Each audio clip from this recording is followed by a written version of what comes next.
കാലാവധി കഴിഞ്ഞ പത്തനാപുരം താലൂക്ക് സമാജം ഭരണസമിതി വരവ് ചെലവ് കണക്കുകൾ അവതരിപ്പിച്ച് തെരഞ്ഞെടുപ്പ് പ്രഖ്യാപിക്കണമെന്നാവശ്യപ്പെട്ട് സമാജമംഗങ്ങൾ കൂട്ടായ്മ സംഘടിപ്പിക്കുന്നു. ചൊവ്വാഴ്ച വൈകിട്ട് 4-ന് പുനലൂർ സ്വയംവര ഹാളിലാണ് കൂട്ടായ്മ. 3 വർഷമാണ് ഭരണകാലാവധി. കഴിഞ്ഞ ഭരണസമിതി തെരഞ്ഞെടുപ്പ് നടന്നത് 2009 ഡിസംബർ 12-നാണ്. ഭരണസമിതി ചുമതലയേറ്റത് 2010 ജൂലൈ 7-നും. 2013 ജൂലൈ 7-ന് കാലാവധി അവസാനിച്ച ഭരണസമിതി വരവ് ചെലവ് കണക്ക് അവതരിപ്പിക്കുന്നതിനോ തെരഞ്ഞെടുപ്പ് നടപടി ആരംഭിക്കാനോ തയ്യാറായിട്ടില്ലെന്ന് സമാജം ഭരണസമിതി അംഗങ്ങളായ NP ജോൺ, അഡ്വക്കേറ്റ് പ്രദീപ് ചന്ദ്രൻ എന്നിവർ വാർത്താസമ്മേളനത്തിൽ ആരോപിച്ചു.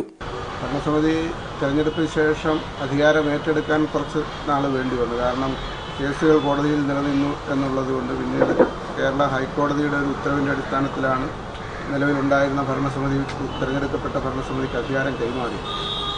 അപ്പോൾ അതിൻ്റെ കാലാവധി കൂടി പരിഗണിച്ചാൽ പോലും ഇപ്പോൾ തെരഞ്ഞെടുപ്പ് നടത്തേണ്ട സമയം അതിക്രമിച്ചിരിക്കുന്ന ഒരു സ്ഥിതിവിശേഷമാണ്.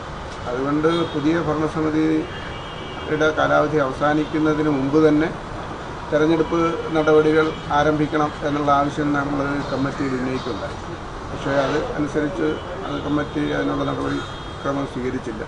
പക്ഷേ ഇപ്പം കാലാവധി കഴിഞ്ഞതിന് ശേഷം ഇപ്പം സെക്രട്ടറി ഭരണസമിതിയുടെ കാലാവധി കഴിഞ്ഞിരിക്കുന്നതിൽ പുതിയ ഭരണസമിതി തിരഞ്ഞെടുക്കാനുള്ള നടപടി സ്വീകരിക്കണം എന്നാവശ്യപ്പെട്ടുകൊണ്ട് ഇവിടെ മുനിസിപ്പൽ കോടതിയിലൊരു കേസ് കൊടുത്തിട്ടുള്ളത്. അവിടെ ഒരു കേസ് നിലവിൽ നടന്നുകൊണ്ടിരിക്കുന്നത് കൊണ്ട് മുനിസിപ്പൽ കോടതിയുടെ അംഗീകാരത്തിന് വിധേയമായി മാത്രമേ തീരുമാനങ്ങൾ നടപ്പിലാക്കാവൂ എന്നുള്ള നിർദ്ദേശത്തിൻ്റെ അടിസ്ഥാനത്തിൽ പുതിയ തെരഞ്ഞെടുപ്പ് നടത്താൻ അനുവദിക്കണമെന്നാവശ്യപ്പെട്ടുകൊണ്ട് സെക്രട്ടറി ഇപ്പോൾ ഒരു കേസ് ഫയൽ ചെയ്തിട്ടുണ്ട്.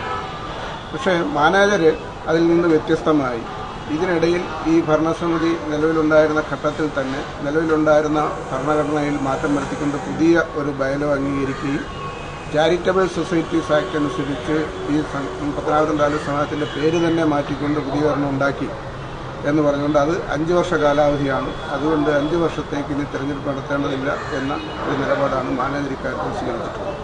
പൊതുയോഗം തെരഞ്ഞെടുക്കുന്ന ഓഡിറ്റ് കമ്മിറ്റി അംഗങ്ങൾ ഓഡിറ്റ് ചെയ്ത വരവ് ചെലവ് കണക്ക് അവതരിപ്പിച്ച് റിട്ടേണിംഗ് ഓഫീസറെ നിശ്ചയിച്ച് തെരഞ്ഞെടുപ്പ് നടപടിക്രമം ആരംഭിക്കണമെന്ന ബൈലാ നിർദ്ദേശം പാലിക്കപ്പെട്ടിട്ടില്ലെന്നും ഇവർ ചൂണ്ടിക്കാട്ടി. News bureau, Punalur.